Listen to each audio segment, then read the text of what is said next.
friends, so welcome back in the new video of ELP at Akashvani. और आज खास बात क्या है, मेरे पास माइक आ चुका है, ये देखिए। और इस माइक से आपको अब वॉइस का इशू जो है मेजरली वो देखने को नहीं मिलेगा। बहुत टाइम हो रहा था कि जब मैं ज़ोर से बोलना पड़ रहा था मुझे माइक के लिए, और अब वो इशू मैंने सॉर्ट कर लिया है। सो आज भी म्यूज़िक का रिकॉर्डिंग ही है। पिछले 3-4 दिनों से म्यूज़िक का रिकॉर्डिंग चल रहा है, सो वही हम कर रहे हैं। और ये देखिए 4th फ्लोर पर हम आ गए हैं and music recording is going on.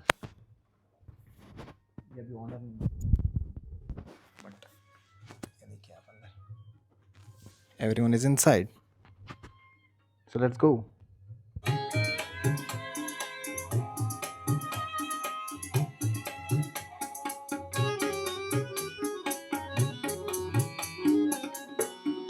जो दोस्त हो तो कहूँ तुझसे दोस्ती की बात, जो दोस्त हो तो कहूँ। 4th फ्लोर पर एक बहुत ही बड़ा स्टूडियो बना हुआ है। आगे देखिए, मैसिव, ये अपने आप में एक मैसिव है। और यहाँ पे भी रिकॉर्डिंग्स ही होती है। पूरा इसको रिफर्बिश किया है पूरा था, इसमें वापस से कलर वगैरह पूरा ये ख़राब हो गया था। कंट्रोल रूम भी कितना बड़ा है, जस्ट लुक एट दिस, इसका साइज़ बहुत बड़ा है। इससे बड़ा स्टूडियो शायद आकाशवाणी में अभी नहीं है। सो मैं जाता हूँ 2nd फ्लोर पर, वहाँ पे म्यूज़िक स्टूडियो में एक रिकॉर्डिंग और चल रहा है। अभी तो ये रिकॉर्डिंग मैंने बताया। सो ये देखिए, ये ऑन है, इसके अंदर सारे आर्टिस्ट बैठे हुए हैं, इधर आर्टिस्ट बैठे हुए हैं, ये ऑन है। और कंट्रोल रूम वाला दूसरे साइड में आगे से लेफ्ट। 2nd फ्लोर पर जाता हूँ मैं, और 2nd फ्लोर पर देखते हैं कि क्या हो रहा है 2nd फ्लोर पर। ये म्यूज़िक स्टूडियो है और हम अंदर एंट्री कर रहे हैं। सो ये रिकॉर्डिंग रूम है और अंदर चल रहा है सारंगी।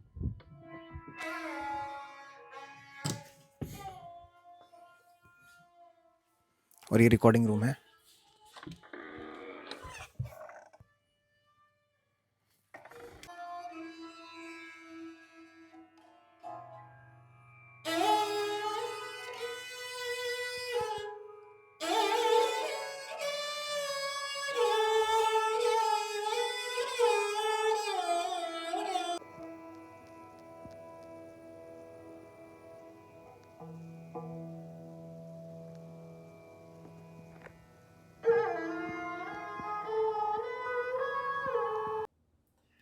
गाइस, आकाशवाणी में एक कोट है जो कि आप देख सकते हैं सामने, to a friend's house the road is never long. Hindi में इसका तर्जुमा हुआ, मित्र का जो घर है वो कभी दूर नहीं होता है।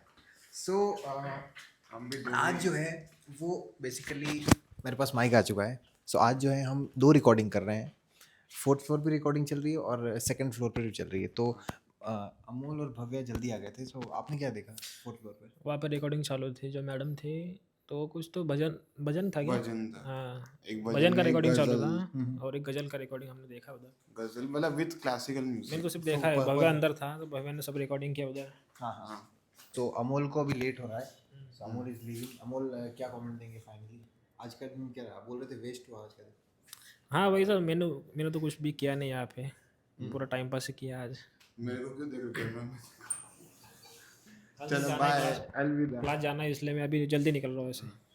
लिफ्ट आ गई, बाय, अलविदा। कभी अलविदा ना कहना, तुम भी करो अलविदा। कभी अलविदा ना कहना।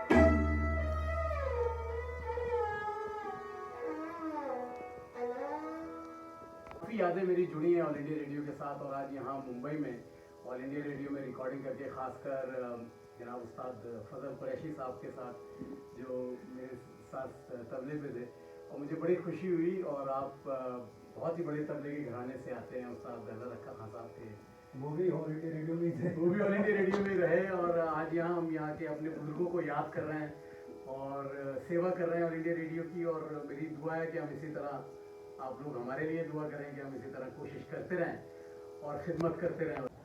उस्ताद कमाल साबरी जी हमारे साथ हैं और ये बहुत अच्छा किस्सा सुना रहे थे, जिनमें सर ने बताया कि इंडिपेंडेंस डे पर इनके फादर ने वहाँ पार्टिसिपेट किया था। जी, तो सर उसके बारे एक्चुअली में मेरे बताइए। फादर ने ऑल इंडिया रेडियो में ऑलमोस्ट 50 इयर्स सर्विस की और सेवा की आकाशवाणी में।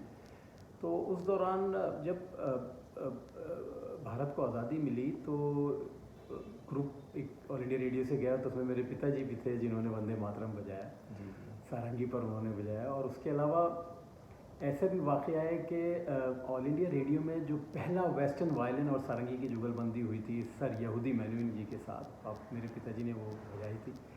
और यादगार, मेरी बड़ी पुरानी यादगारें हैं ऑल इंडिया रेडियो के साथ, क्योंकि मेरे पिताजी ने पूरा ज़िंदगी वहाँ सर्व किया और मैं बहुत ज़्यादा था सारंगी लेके उनकी ऑल इंडिया रेडियो। मैंने बड़े बड़े कलाकारों को वहाँ उनके साथ सुना, तो बड़ी बहुत ही एक एसोसिएशन रहा है ऑल इंडिया रेडियो में। आती है एक पुरानी यादें ताज़ा हो जाती हैं। और आज यहाँ आके मुझे बहुत अच्छा लगा, बड़ा ही माहौल, खूबसूरत माहौल रहा। राजेश जी ने सब कुछ बहुत अच्छी तरह इंतज़ाम किया हुआ था और आप भी बड़ी मेहनत कर रहे थे और हमें बहुत सहायता दे रहे थे। बहुत बहुत शुक्रिया आपका, थैंक यू सर। तो इसी तरह हमारी उम्मीद है कि आगे इसी तरह हम आते रहें और अपनी सेवाएं देते रहें आकाशवाणी को। Thank you sir.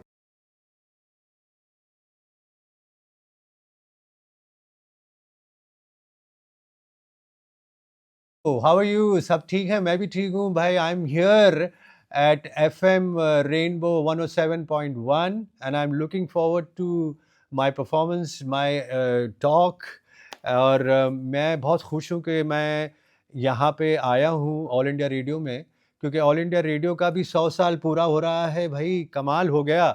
और हमारे father, my father Ustad Allah Rakha was associated with All India Radio for so many years in Lahore, and then from there he came to Delhi, and from Delhi he came to Mumbai.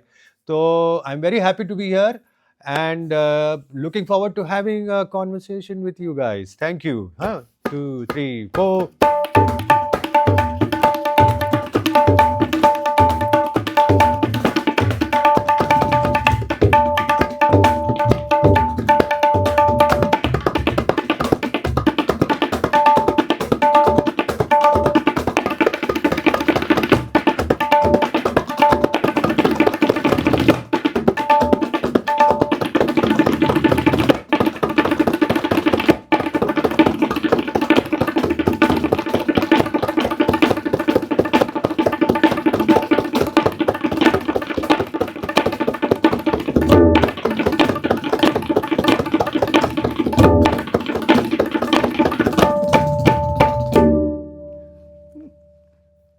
जी से बात कर रही थी। मैंने कहा हर एक सच में ये कवर भी उन्हीं का ही है, ये तबले का। तो ये मैं, अच्छा ये तबला थोड़ा सा वो उसका शियाई भी बोल रही है, वो जो that black spot you see ना, वो कभी बोलना शुरू हो जाता है तो it's not good, but I have not done anything.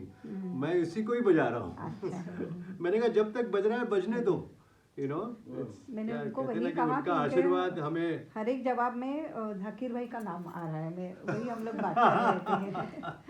नहीं वो तो है ही है, जो चीज़ है उसको हम। सर एक कोई मेमोरी आप बताइए जो कि जाकिर जी के साथ है, जो जिसको आप सुनकर और कभी भी याद करते हो तो आप खुश हो जाते हो। मुझे जो मैं बताया था ना कि जैसे मैं जाकिर भाई के साथ प्रोग्रामों में जाया करता था, तो मेरे अभी तक मेरे दिमाग में है कि मैं बैक सीट पर सो रहा हूँ और जाकिर भाई बेचारे आगे बैठ करके गाड़ी चला रहे हैं, क्योंकि वो एक प्रोग्राम से दूसरे प्रोग्राम में वो खुद जा रहे हैं और मुझे लेके जा रहे हैं अपने साथ। तो वो मेमोरी मेरे पास ऐसी एच हो गई है मेरे दिमाग में और वो हमेशा रहेगी। Thank you so much sir, it was a pleasure. बारिश हो रही है और हम निकलने वाले हैं, और आज हमने रिकॉर्डिंग देखा था कमल साबरी जी का और फैजल कुरैशी जी का। बड़ा मज़ा आया। ऐसा क्लासिकल हमें सुनने को मिलता नहीं है दरअसल, और उनसे बहुत अच्छी बातें भी हुई और बहुत सारा इंस्पिरेशन मिला कि आप इतने बड़े इतना सब कुछ हासिल करने के बाद भी इतने हम्बल रहें, वो सीखने को मिला और इट वाज एब्सोल्यूट मैजिक। मैं फिर से कहूँगा जो तबला और दारबुका का जो कॉम्बिनेशन था वो सबसे बेस्ट लगा, और वैसा कॉम्बिनेशन मिलता नहीं है, क्योंकि दारबुका है वो एक वेस्टर्न एशिया में ज़्यादातर प्ले किया जाता है, और तबला वो ऑब्वियसली यार India, so both combination was just western magical. Indian culture का फ्यूजन और वो भी लाइव। आप लोग तो रेडियो पे 16 तारीख नहीं 23rd ऑफ जुलाई आप सुनोगे, हम लोग ने तो लाइव देखा है। लाइव, और लाइव म्यूजिक का मज़ा अलग है। सो इसी के साथ बारिश और बारिश बरस रही है, पर विदा हमें लेना पड़ेगा, और हम आज के लिए विदा लेते हैं। मिलते हैं आपको अगले वीडियो में, तब तक के लिए बाय।